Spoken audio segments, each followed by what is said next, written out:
चलिए बच्चा लोग, तो अब आज मोशन स्ट्रेट लाइन का क्वेश्चन कुछ देखते हैं। ठीक है, तो इम्पोर्टेंट टॉपिक है ये भी, और इसमें जो भी हम लोग क्वेश्चन करेंगे उनमें से मोस्ट क्वेश्चन ऐसे होंगे जो कि मेंस लेवल के होंगे। ठीक है, तो मैं बता दूंगा अगर कोई मेडिकल का हुआ तो बताऊंगा, नहीं बताया मतलब मेंस लेवल का है। और मेडिकल इन द सेंस कि मेडिकल बोलने का मतलब है कि बोर्ड लेवल भी होगा। ठीक है ना, तो आप लोग देखिएगा, सब लोग को देखना है। और जैसे ही मैंने ये क्वेश्चन मैं कर रहा हूँ, ये मेंस के लिए भी है और मेडिकल के लिए भी है। मेडिकल का दिया मतलब बोर्ड भी है। ठीक है, तो ये बेसिक क्वेश्चन है।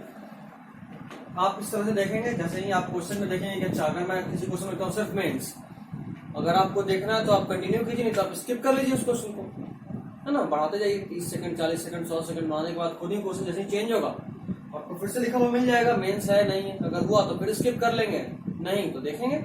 ठीक है, लेकिन ये नहीं कि मेंस करने का मतलब कि आप यूं ही निकाल लिए, नहीं, एक बार कम से कम वहां से गुजरेंगे जरूर, है ना। या फिर ऐसा कर सकते हो कि देखना सब, लिखना वही जो मेडिकल लेवल हो या बोर्ड लेवल हो, जो अगर आपको मेंस या बोर्ड, अगर आप सिर्फ मेंस के लिए प्रिपरेशन नहीं कर रहे हो तो जो लोग मेंस के लिए करें तो सब देखना लिखना। खैर चलिए, फर्स्ट क्वेश्चन पे हम लोग आते हैं। एक ऑब्जेक्ट है, ठीक है, या कोई बॉडी है विच moves along positive x axis. Positive x axis लिख देने का मतलब ये कि वो अपना डायरेक्शन चेंज नहीं कर रहा। ठीक है, तो डायरेक्शन चेंज नहीं कर रहा है and it is moving following an equation is equal to v is equal to alpha root x. ये इक्वेशन दिया हुआ है। ठीक है, v का इक्वेशन दिया हुआ है in which alpha is a positive constant. उसके अलावा बोलता है कि जब मोशन स्टार्ट किया था तब बॉडी कहां पे था, x इज इक्वल टू 0 पे था, मतलब ऑरिजिन पे था। और आपको फाइंड करना है v in terms of t and a in terms of t। और उसके बाद एवरेज वेलोसिटी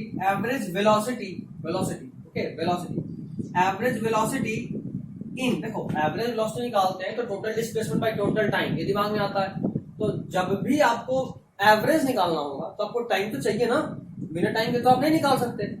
तो आपको टाइम चाहिए, तो क्वेश्चन में टाइम दिया होगा कितने देर में, 5 मिनट में, 10 मिनट में, 10 सेकंड में, 20 सेकंड में। ओके, तो time must be given to you to calculate average. तो यहाँ पे दिया हुआ है in time taken by the particle to cover first s metre. पूछ रहा है कि आप मुझे v का एवरेज वेलोसिटी बताइए। तो मैंने पूछा भाई कितने समय में, इतने समय में जितना समय कि वो पहला एस मीटर ट्रेवल करने में लेता है, इतने में, पहला एस मीटर ट्रेवल करने में जो टाइम लगा उतने समय में एवरेज वेलोसिटी क्या था। ये दो क्वेश्चन में पूछा है। तो सबसे पहले तो हमें निकालना है v in terms of t and a in terms of t। यहाँ टेंशन ये हो गया कि आपको दिया v in terms of x and you need to find out v in terms of t। सबसे पहले जब भी ऐसा क्वेश्चन हो, try to convert in your convenient form. आप इस इक्वेशन को अपने कन्वीनियंट फॉर्म में निकालिए। आपको v in terms of t चाहिए, आपको अगर किसी तरीके से x in terms of t मिल गया तो काम आसान हो जाएगा, क्योंकि जैसे ही x in terms of t मिला तो v in terms of t भी मिल जाएगा डिफरेंशिएट करने में, और एक बार और डिफरेंशिएट कर देंगे तो a in terms of t मिल जाएगा। अच्छा देखते हैं, ये आपको दिया हुआ है v is equal to alpha root x. v को हम लोग बहुत खुशी dx by dt लिख सकते हैं, dx by dt is equal to alpha root x. अच्छा, अभी क्या करते हैं, हमको उसको सॉल्व करना है। ओके, और जैसे ही हमें सॉल्व करना है तो हम जानते हैं कि या डिफरेंशिएशन हो या इंटीग्रेशन हो, if you need to solve that equation you must have the same operator. आप ऑपरेटर जरूर सेम करेंगे।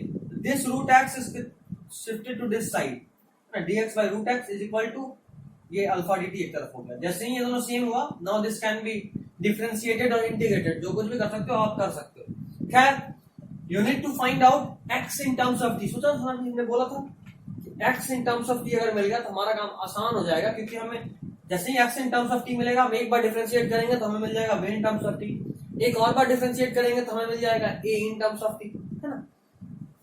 तो देखो, तो अगर हम इसे इंटीग्रेट कर दें तो x के टर्म में इक्वेशन मिल जाएगा। तो चलो इंटीग्रेट करते हैं। देखो इसके बाद यहाँ आगे इंटीग्रेट किए 0 से x के लिए, इंटीग्रेट किए लिमिट के साथ, दिस इज डिफरेंट इंटीग्रेशन 0 से x। जैसे ही हमने इंटीग्रेट किया तो दो इंटीग्रेशन तो दोनों तरफ करेंगे, इंटीग्रेटिंग बोथ साइड्स। देखो मैंने यहाँ एक स्टेप निकाल दिया है, एक स्टेप स्किप कर गए। कैसे, हमें पता है alpha is a constant, constant का इंटीग्रेशन करो चाहे डिफरेंशिएशन करो, हमेशा वो बाहर आता था, सीधा अल्फा बाहर निकाल दिया। एंड इंटीग्रेशन ऑफ dt 0 से t तक। लिमिट लगाते हैं जब भी हम लोग लिमिट लगाते हैं तो ये हमेशा ध्यान में रखते हैं कि क्या चाहिए और किस रेंज में चाहिए।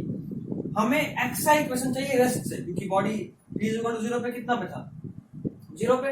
और जब बॉडी मान लो 0 से चल के x डिस्प्लेसमेंट में पहुंच गया तो उस वक्त 0 से चल के कुछ टाइम भी तो लगा होगा। तो initial limit of x is 0, initial limit of t is 0, दोनों तरफ 0 थी। अब हमको x चाहिए, x डिस्प्लेसमेंट चाहिए, तो 0 से x तक के लिए किया इंटीग्रेट, तो x तक के लिए इंटीग्रेट करने में कुछ टाइम भी तो लगा होगा। तो मान लो मैं यहाँ हूं, यहाँ से चल के मैं वहां चला गया, यहाँ 0 था वहां x है, तो यहाँ से वहां जाने में कुछ समय भी तो लगा होगा।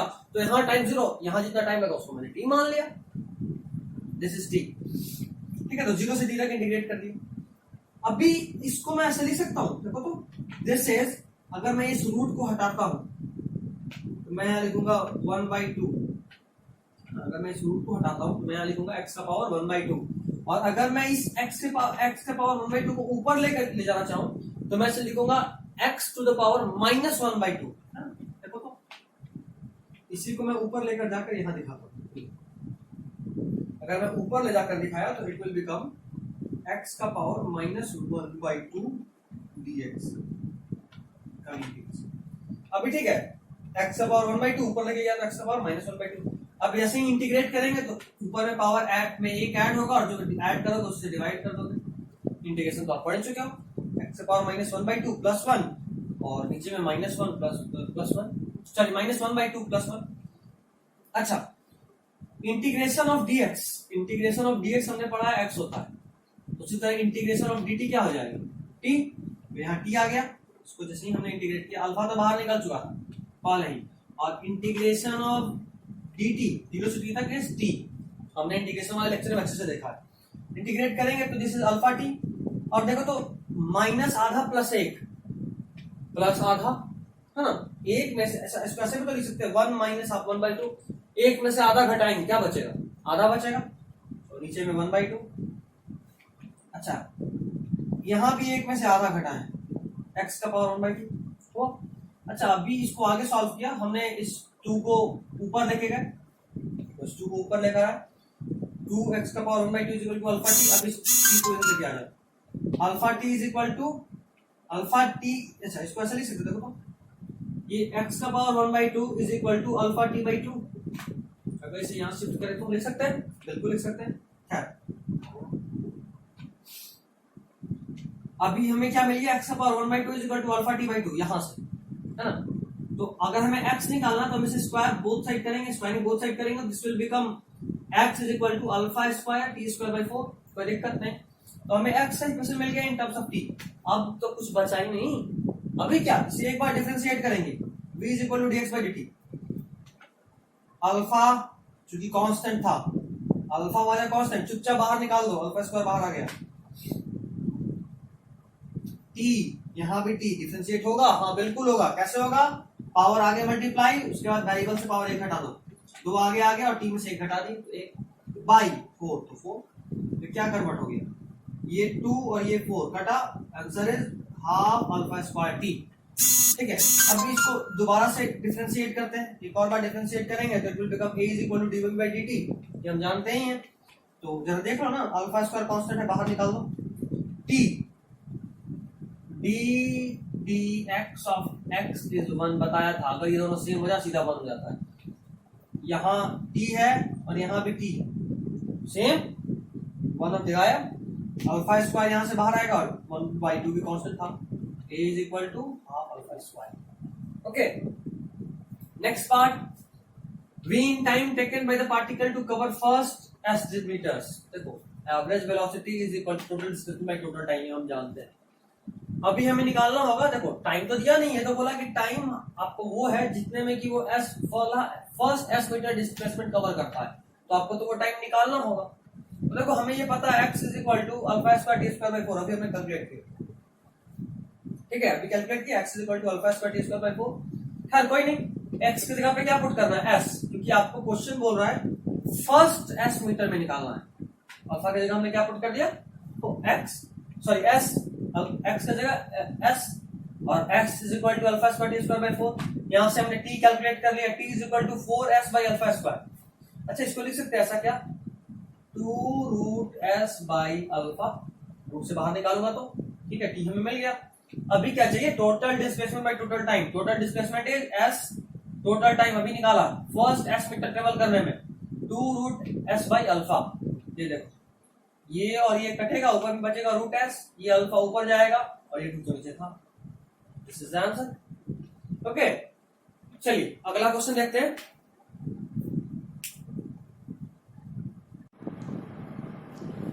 चलिए बच्चा लोग, तो हम लोग अगले क्वेश्चन में बढ़ते हैं, ठीक है।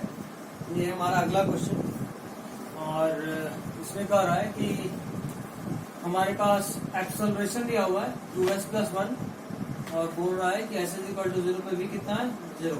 मतलब जब हम ऑरिजिन पे थे तो मेरा वेलोसिटी कितना था, 0। ऐसा क्वेश्चन बोल रहा है। a का इक्वेशन दिया हुआ है s के टर्म्स में, a in terms of s दिया हुआ है और आपसे पूछ रहा है v in terms of s का इक्वेशन क्या होगा, ठीक है।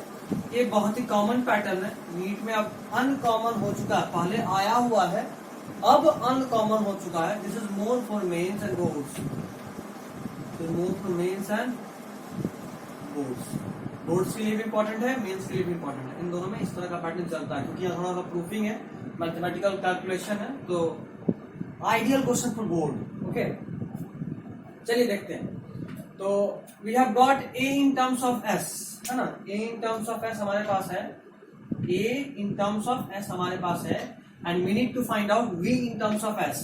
माइंड इट, हमने बताया भी था आपको क्लास में कि जब भी हमारे पास a in terms of t होगा तो it will be better for us to use the equation a is equal to dv by dt, okay, but whenever we'll be getting some equation like a in terms of s, then it will be more convenient to use a is equal to v dv by ds, okay.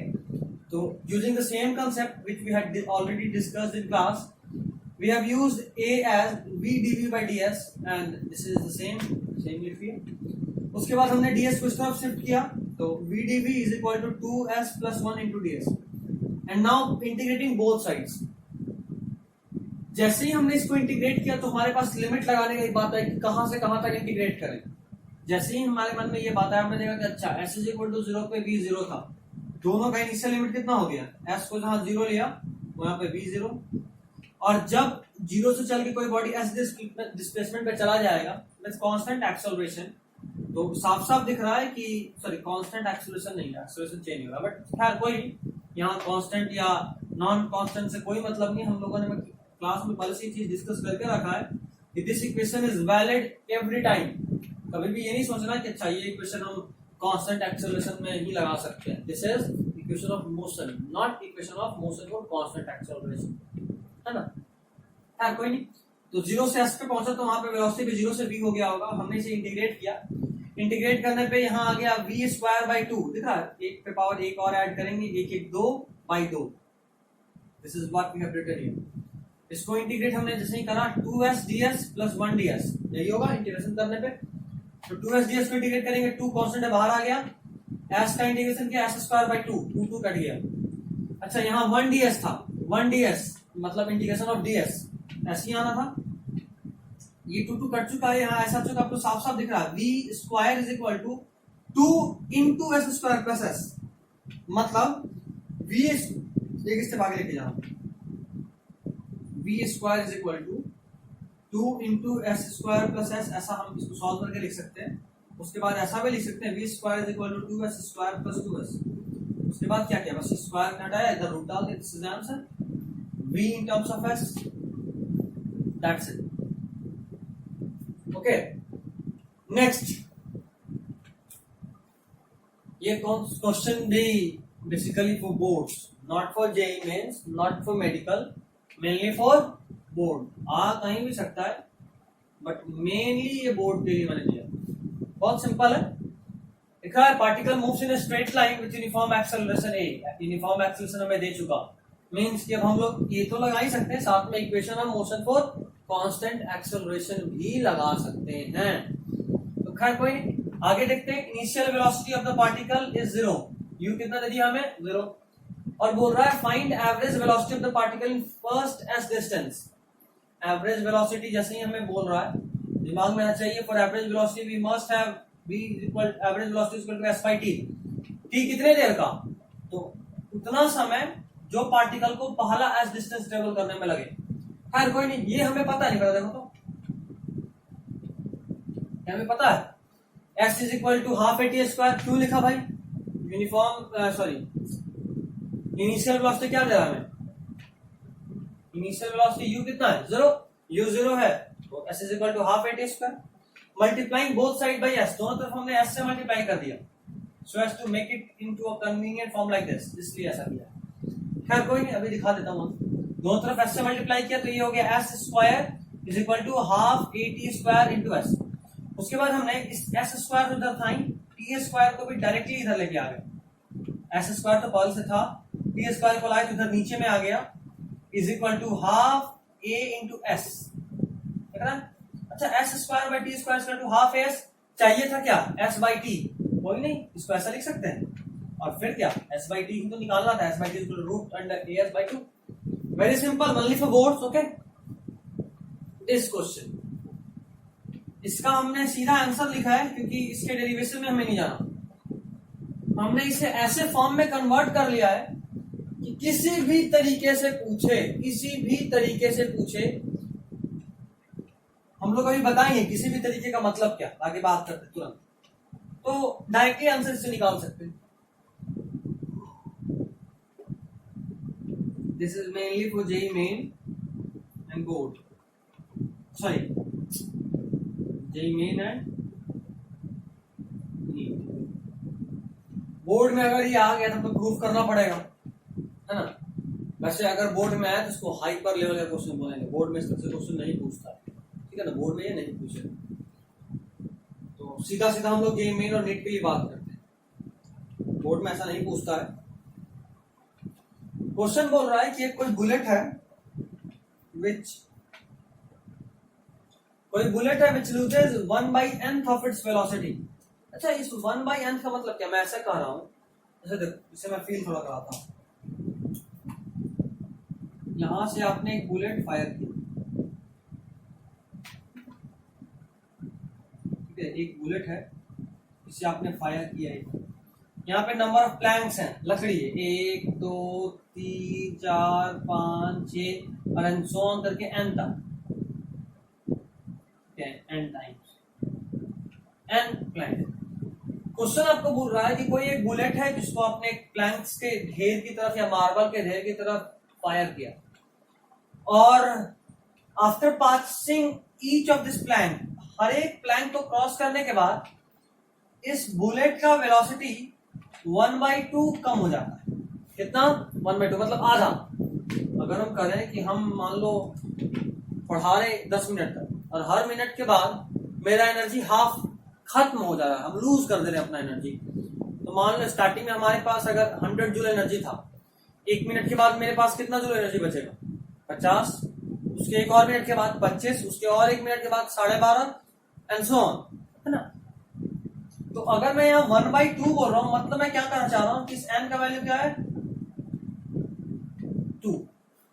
इसको अगर percentage में बोलना चाहे तो ऐसे बोल सकता हूं कि plank bullet loses 50% of its energy after crossing each plank, आधा 1/2 ऑफ इट्स वेलोसिटी, या फिर 50% ऑफ इट्स वेलोसिटी, बात तो बराबर है। या फिर ऐसा बोल सकता हूं bullet loses 1/3 of its velocity, या 33% ऑफ इट्स वेलोसिटी, या 33.3% ऑफ इट्स वेलोसिटी को लूज कर रहा है, या 1/3 ऑफ इट्स वेलोसिटी को लूज कर रहा है। तो इस फॉर्म में आपको क्वेश्चन देगा, एक बुलेट को हमने फायर किया, जैसे जैसे हर एक प्लैंक या मार्बल को क्रॉस करता चला गया इस तरह का, उसका वेलोसिटी 1/2 कम हो गया, या 1/3 कम हो गया, या 1/4 बोल दिया तो कितना कम, 25%, है ना।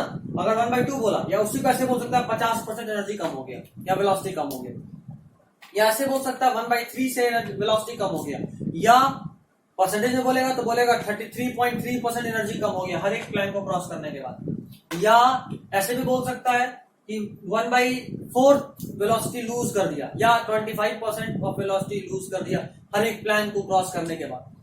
तो इस तरह से कितने प्लैंक को क्रॉस करने के बाद रुक जाए, लीस्ट नंबर, लीस्ट, उसको निकालने का तरीका होता है n² by 2n minus 1। N का वैल्यू क्या, ये नीचे वाला है 1/2, तो n का वैल्यू 2, 1/3 लूज करता तो n का वैल्यू 3 होता, 1/4 लूज करता तो n का वैल्यू 4 होता है ना। ये फ्रैक्शन में है, फ्रैक्शन में डिनोमिनेटर का जो वैल्यू है this is the value for n। ये बहुत इंपॉर्टेंट बात है, ये याद रहता है, एन क्या था यही भूल जाते हैं। कई बार सोचते हैं कि अच्छा परसेंटेज एन था, नहीं, 50% दिया है तो आपको n का वैल्यू 1/2 में से 2 लेना पड़ेगा, है ना। 1/n, n इज 1 का डिनोमिनेटर जो होगा वो n होगा, तो ये याद रखना, ठीक है। बहुत इंपॉर्टेंट पैटर्न है, बहुत इंपॉर्टेंट पैटर्न, मेंस और नीट में तो खूब चला हुआ क्वेश्चन है, अक्सर प्रीमियम इंस्टीट्यूट के टेस्ट सीरीज में भी ये क्वेश्चन मिलता है, तो बहुत इंपॉर्टेंट है, थोड़ा ध्यान दीजिएगा। चलिए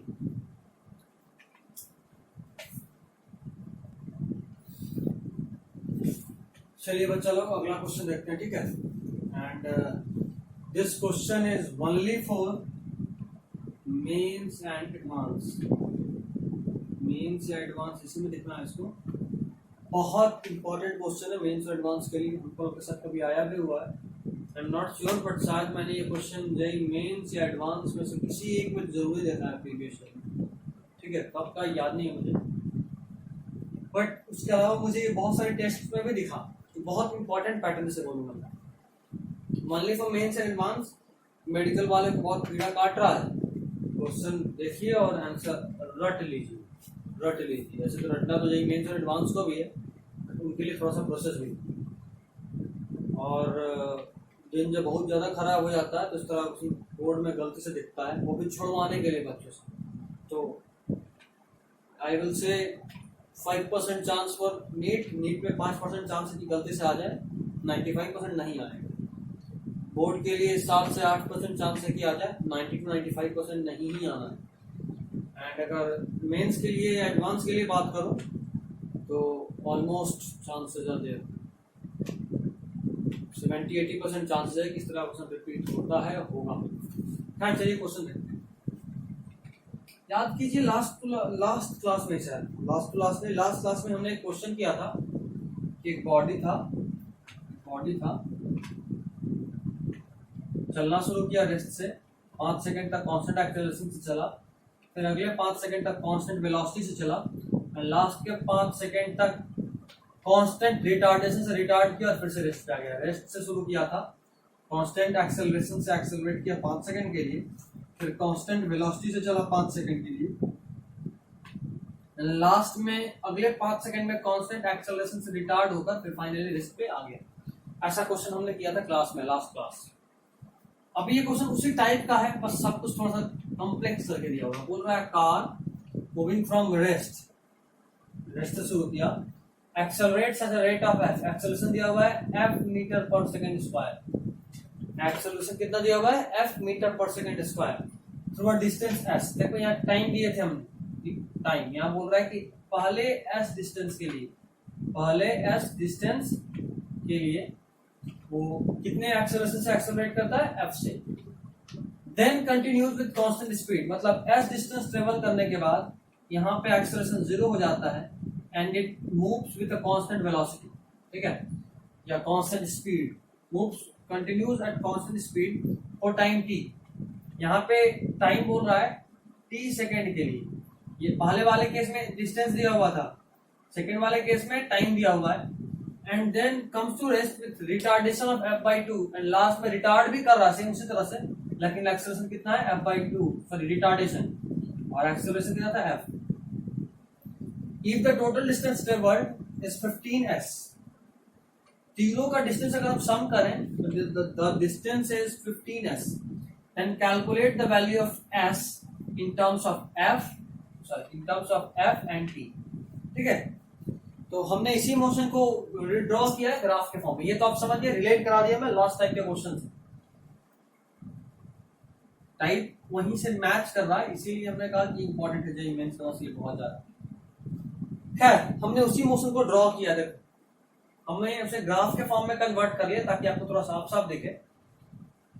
वेलोसिटी टाइम ग्राफ हमने ड्रॉ किया है for the first s distance, यहाँ पे डिस्टेंस ट्रेवल्ड कितना है s, for the first s distance it accelerates with a constant acceleration of f। हमने माना कि टाइम जो लगा होगा वो t1 होगा, हमने माना कि टाइम जो लगा होगा वो t1 होगा, क्योंकि हमें t1 नहीं दिया, हमें तो t दिया है। जब वो कांस्टेंट, और उसके बाद फिर आने के बाद एक मैक्सिमम s डिस्टेंस ट्रेवल किया, फिर जिस भी वेलोसिटी से चल रहा था उसी वेलोसिटी से कुछ दूरी तक चला, और जिस दूरी तक चला उसमें टाइम मिला t सेकंड, ये हमें दिया हुआ है। ठीक है, तो ये कांस्टेंट स्पीड। याद करो बात किया था हमने कि जब जीरो से स्टार्ट किया, जैसे ही एक्सेलरेशन जीरो होगा तो यहाँ पे वेलोसिटी जो होगा वो मैक्सिमम होगा, v max। खैर, कांस्टेंट एक्सेलरेशन में चलने के बाद फिर रिटार्ड करना शुरू किया, वापस से हमें टाइम नहीं दिया हुआ, लेकिन हमने उसे t2 मान लिया, माना ऐसे फिर से, और रिटार्डेशन जो है वो है f/2, ऐसा हमें क्वेश्चन दिया।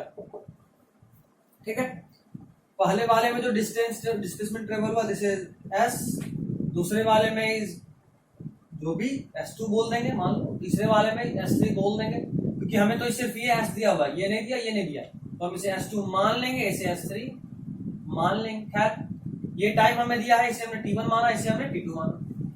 यहाँ का speed is the maximum speed, उसे हमने vm माना, हमने लिखा भी है let the maximum speed be vm, मान लिया तो लिख दिया। खैर, अब सॉल्व करते हैं। पहले टाइम के लिए first t1 time, for time t1 जरा बताना इनिशियली कितने से था, रेस्ट पे 0 पे है, maximum velocity is vm, time taken is t1 हमने माना, तो क्या हम vm का वैल्यू निकाल सकते हैं क्या? देखो हमें पता है v is equal to u plus at होता है, u इज 0 हमें पता है, यहाँ पे दिया हुआ a इज f, t हमने t1 माना तो v निकल जाएगा, जिसे हमने vm कहा है यहाँ वाला वेलोसिटी, क्योंकि जो यहाँ पे वेलोसिटी गेन किया सेम वेलोसिटी इतने दूर तक है ना, तो कुछ नया नहीं, हमने यहाँ वाला वेलोसिटी निकाला, इस पॉइंट वाला वेलोसिटी हमने जैसे ही निकाला vm, तो हमारे पास आया ft1, a is f, t is t1। Okay, उसे हमने इक्वेशन 1 मान लिया। नेक्स्ट, अब हम जरा डिस्टेंस निकालना चाहते हैं फर्स्ट वाले में, जिसे क्वेश्चन में s दिया भी है, हमने उसे 1 2 3 कर लिया, तो हमने उसे s1 लिखा, s1 is equal to s, ये हमें given, s1 is equal to s is equal to ut plus half at square, ये आपको पता है, u is 0 the whole term become 0, क्या बचा, s is equal to half at square, वही हमने लिखा है, s1 is equal to half, a is f and time is t1 square. Okay, अच्छा, ft1 स्क्वायर को 2 पे ले जाएंगे, क्या बनेगा, 2s1 बनेगा। खैर चलो, इसे यू तो हमें यूं ही निकालना था, बट इसका हमें यूज आएगा आगे, हमने पहले ही करके रख लिया। ठीक है, इक्वेशन 2 मान लिया। खैर, अभी टाइम t2 का बात कर रहे हैं, t2 इज दिस टाइम है ना, इसे t3 नहीं कहा है हमने, इस टाइम को हमने क्या कहा है, t2, तो t2 के लिए बात करते हैं, तो t2 इसको हटा देता हूं मैं। t2 के लिए जैसे ही आपने बात करना शुरू किया, आपको पता है v is equal to u plus at, देखो v इज दिस वेलोसिटी, ये वाला velocity is v for this. अभी बात किया था स्टार्टिंग में, ये सब इक्वेशन कब यूज हो सकता है, जब एक्सेलरेशन कांस्टेंट हो, स्टार्टिंग से यूज नहीं कर सकते, एक्सेलरेशन चेंज कर रहा है, यहाँ f है, यहाँ 0 है, यहाँ f/2 से रिटार्ड कर रहा है ना, लेकिन यहां से यहां तक अगर बात करें तो this acceleration is constant, what is the acceleration, minus f/2, समझे, तो माइनस f/2 रिटार्डेशन हो गया, सॉरी एक्सेलरेशन हो गया, तो v is equal to u, किसे हमने कैलकुलेट किया, v तो 0 ही होना, u क्या होगा, अरे यहाँ पे जो वेलोसिटी है वही ना u है, और यहाँ जो वेलोसिटी है वो यहाँ वाला वेलोसिटी, क्योंकि इधर यहाँ पे स्पीड कांस्टेंट था, हमने उसे कैलकुलेट किया था vm इज ft1 सब्स्टिट्यूट किया, u इज v इज 0 लिख दिया, u इज vm, ये वाला vm is equal to ft1 minus, क्यों डाला भाई, क्योंकि यहाँ रिटार्ड कर रहा है, इसलिए माइनस एंड पहले पुट कर दिया, a is f/2 and time is t2। ठीक है, सॉल्व किया, vm, अच्छा ये v0 is equal to vm minus f/2 t2, इस वाले पार्ट को इधर लेके आए, माइनस प्लस हो गया, vm is equal to f/2 t2 दिख रहा है। अच्छा, यहां से अगर हम देखें तो vm हमें पता था ft1 है ना, ft1 यहाँ पुट किया vm का जगह पे, f t one is equal to f by two t two, f f cut गया, t one is equal to t two by two, लिखा एफ एफ कट गया, t one is equal to t two by two, तो two को इधर लेके आएंगे तो बनेगा t two is equal to two t one. ठीक है, इसे इक्वेशन 3 हमने मान लिया। आगे सॉल्व करते हैं हम लोग S3 का बात कर रहे हैं, means distance travelled in this part, retard करते हुए कितना डिस्टेंस ट्रेवल किया, यानी यू में से डिस्प्लेसमेंट है ना, ज्यादा अच्छा रहेगा। डिस्प्लेसमेंट कितना ट्रेवल किया निकालने के लिए वापस हमें पता है S equal to u t plus half a t square, पता है, बिल्कुल पता है।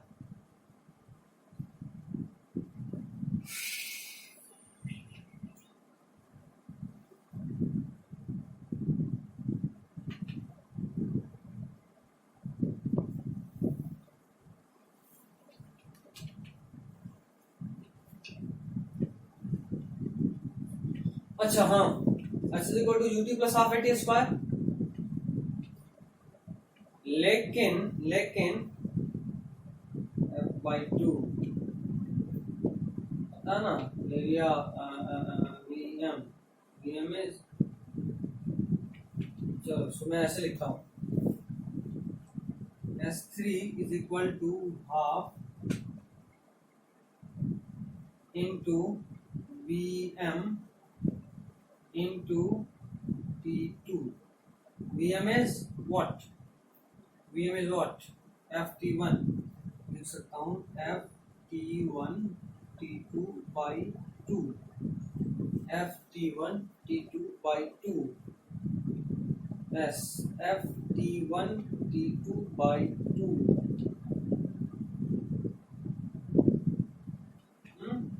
T1 को फिर 2 T2 लिख देंगे, इसी को फिर लिख देंगे, सॉरी T2 को एफ T1 2 T1 by 2, ये बन जाएगा F T1 square, F T1 square जैसे ही होगा हम इसे 2s प्लस। चलो तो बच्चा एक और सिंपल तरीका दिखा, इसको मैं थोड़ा सा शॉर्ट कर रहा हूँ, ठीक है, इस वाले पार्ट को मैं थोड़ा शॉर्ट कर रहा हूँ, दिमाग में अचानक से और सिंपल तरीका दिख गया मुझे, इतना सारा जो सब्स्टिट्यूशन किया हो ना इसका जरूरत नहीं, सीधा सॉल्व और सिंपल ट्रिक दिखा, पहले जो सॉल्व किया था उससे भी अच्छा चीज दिमाग में आ रहा है। ये देखो ना, आपको पता है कि आपको यहाँ पे S निकालना है, S3 है ना, इस वाले पार्ट में जो डिस्टेंस ट्रेवल हुआ, सॉरी डिस्प्लेसमेंट ट्रेवल हुआ, दैट इज S3। आपको ये भी पता है कि area under velocity time graph gives displacement, area under velocity time graph gives displacement. तो जैसे ही अगर हम इसका एरिया भी निकालेंगे तो भी डिस्प्लेसमेंट मिल जाएगा। एरिया कैसे निकालेंगे, देखो ये ट्रायंगल लिख रहा है, half into base into height, यही होगा ना, half into base into height. तो देखो तो S3 को लिख सकते हैं half into base, base is T2 और हाइट इज हाइट VM है ना, ये हाइट कितना VM। अगर आप इसको इस फॉर्म में देख पा रहे हो तो आप बहुत अच्छे से देख पा रहे हो, यही मैंने यहां लिखा, ठीक है। अच्छा VM का वैल्यू क्या है, देखो तो चले यहां से FT1, VM को मैंने सब्स्टिट्यूट कर दिया FT1, VM को सब्स्टिट्यूट किया, T2 लिख दिया, एंड दिस 2 यहां साफ साफ लिखा हुआ है, तो S3 is equal to FT1 T2 by 2 दिख रहा है। अच्छा उसके बाद हम ये भी देख सकते हैं दिस T2, अभी तो हमने निकाला T2 is equal to 2T1, इसे जैसे ही हमने यहां सब्स्टिट्यूट किया T2 के जगह हमने यूज किया 2T1, देखो FT1 पहले से लिखा था छोड़ दिया, T2 की जगह पुट किया 2T1, नीचे में 2 था 2, अब ये 2 और ये 2 कट गया तो क्या बचा FT1 T1, FT1 into T1 is FT1 square, देखो यही तो लिखा हूं मैंने, S3 is equal to FT1 square, निकाल दिया। अच्छा FT1 स्क्वायर क्या था बाबू, 2S1, तो हम इस पूरे को 2S1 लिख सकते हैं, तो जैसे ही से हमने 2S1 लिख दिया हमें पता चल गया S3 is equal to 2S1, ठीक है, S3 is equal to FT1 square और FT1 square is equal to 2S1, तो S3 is equal to 2S1 लिख दिया। अभी हमें क्वेश्चन बोल रहा है कि टोटल इसका डिस्प्लेसमेंट और इसका डिस्प्लेसमेंट का सम इज 15s, तो जैसे ही हमने उसे सॉल्व किया S1 का वैल्यू था क्वेश्चन दिया s plus v m into t. देखो यहाँ पे स्पीड कांस्टेंट है तो स्पीड इंटू टाइम इज इसका डिस्टेंस या डिस्प्लेसमेंट, तो v m into t, v m into t is displacement in second part plus third part का डिस्प्लेसमेंट अभी निकाला हमने, S3 is equal to S1 and S1 is equal to S, तो क्या हो गया S3 is equal to S, देख दिया। तीनों का सम 15S के बराबर है, 15S के बराबर है, ये हमें पता है, क्वेश्चन ऐसा बोल रहा है। जैसे ये पता चला तो ये 2S और ये S 3S दोनों को इधर लेकर गया तो बचा VMT is equal to 12S। Solve करोगे देखिएगा। अच्छा अभी हमने देखा VMT का एक वैल्यू अभी तो निकाला हूं हमने, VM का VM इज FT1। देखो इस VM के जगह पे हमने पुट किया FT1 क्योंकि हमें VM हटाना है, F और T को छोड़ के बाकी सब को हटाना, उसी के लिए सब कुछ कर रहे हैं। तो VM के जगह लिख दिया FT1 इंटू टी, VM की जगह FT1 और T की जगह T, सेम टू सेम छोड़ दिया। FT1 T is equal to 12S। आगे अभी देखो तो बाबू T1 हटाना है ना, हमें तो T चाहिए, T1 नहीं चाहिए। FT ठीक है, S ठीक है, लेकिन इस T1 को भी हटाना है। T1 हम यहां से हटाते हैं, देखो तो FT1 square is equal to 2S1, तो इसको लिख सकते हैं T1, इसको लिखना देखो T1 का square is equal to 2S1 by F, इसी को सॉल्व करके यहां लिखो FT1 square is equal to 2S1, T1 square is equal to 2S1 by F होगा। तो T1 क्या आएगा, T1 अगर निकालेंगे तो ये रूट इधर चल जाएगा, या ऐसे बोले पूरे पे पावर 1/2 आ जाएगा।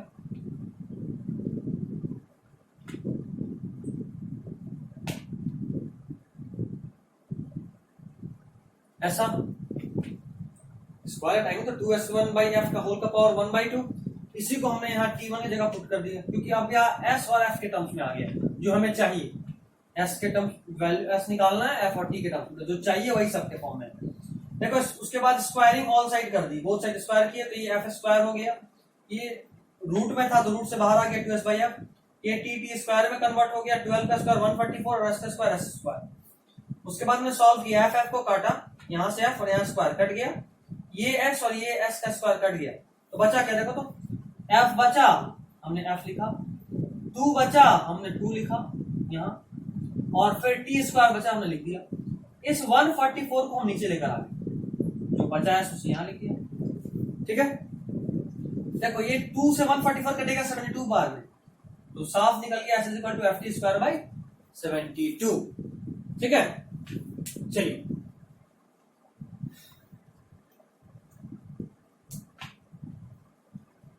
देखिए